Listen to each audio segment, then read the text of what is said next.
All right. So Joey, who was your favorite player growing up? Hunter Pence was my favorite to watch for sure.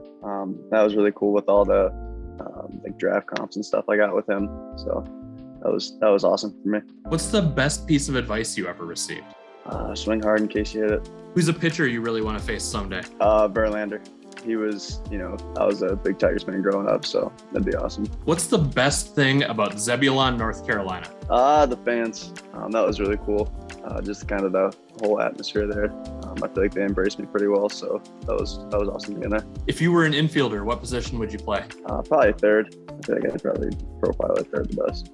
What was the best Halloween costume you ever had? I was Minecraft Steve, my freshman year in college, so that's got to be up there. Would you rather score the walk-off run or get the walk-off hit? Walk-off hit. So we're about 2 weeks now into your time in high A. How does the level compare to what you expected? There's a lot of similarities. I feel like the biggest difference has been control of off speed, pitchability. Can't really sit here with a 2-0 count here, controlling the off speed more, not even just in the zone, but making it look like a strike more, breaking out of the zone. Defense has been a little more sharp. So it must have been an exciting day when you found out you were getting the promotion to Wisconsin. How'd you find out? We had a little team meeting after the game that Sunday. And, Joe told us that me and Zay were going up, so that was awesome to go at the same time too. So you were having a really good season up until about mid-July. You were having kind of a productive year, but you've been really hot since. Is there anything that changed over that time that kind of led to you getting on a roll here? Yeah, and I've told this story a couple times, but I'll tell it again with Xavier. So probably about a month ago now at Kannapolis, hitting the ball hard on the ground though, a lot of hard barrel outs, and a little frustrated, not anything crazy, but I talked to him and I was like, "What do you see?" I'm trying to get the ball in the air more. And basically, long story short, it was a simple start lower in your load, less head movement. And that's played really well for me. So that was Xavier that you were talking to that told you that? Yeah. Mm-hmm. That's pretty cool to have a teammate you can trust like that and to come to Wisconsin at the same time. Yeah, absolutely. Has that made it easier having somebody that you know and trust to have kind of this new experience to come into Wisconsin with you? Oh, absolutely. When we talked to Matt Erickson about you on the last day of the homestand, one of the things that he complimented was your energy level, that you've brought kind of a spark to this clubhouse.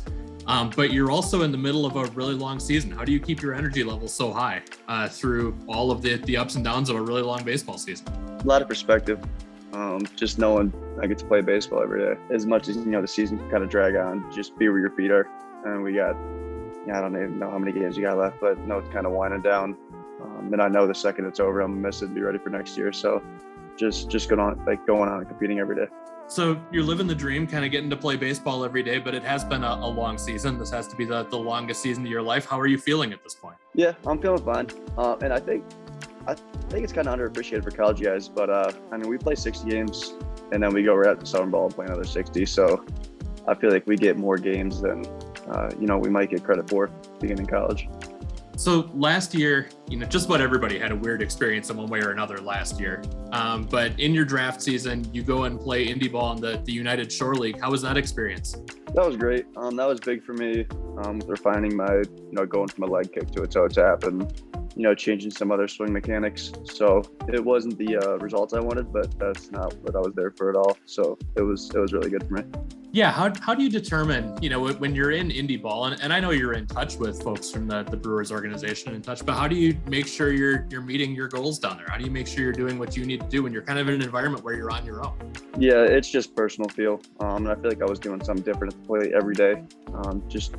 Not that it didn't matter there, but end goal was not to hit well there.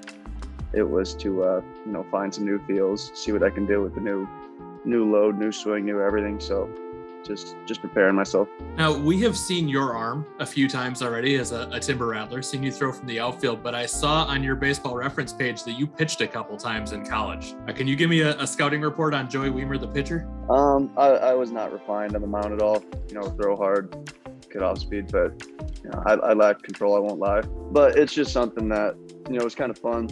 I enjoyed it. If they ever want to toss me on the mound here, I'm all game for it. So who knows? But it's nice something to have in the back pocket. So yeah, is it something you'd ever consider working on, kind of more of a full-time basis? oh yeah, I talked to Carson Cross about it a ton when I was in Zebulon.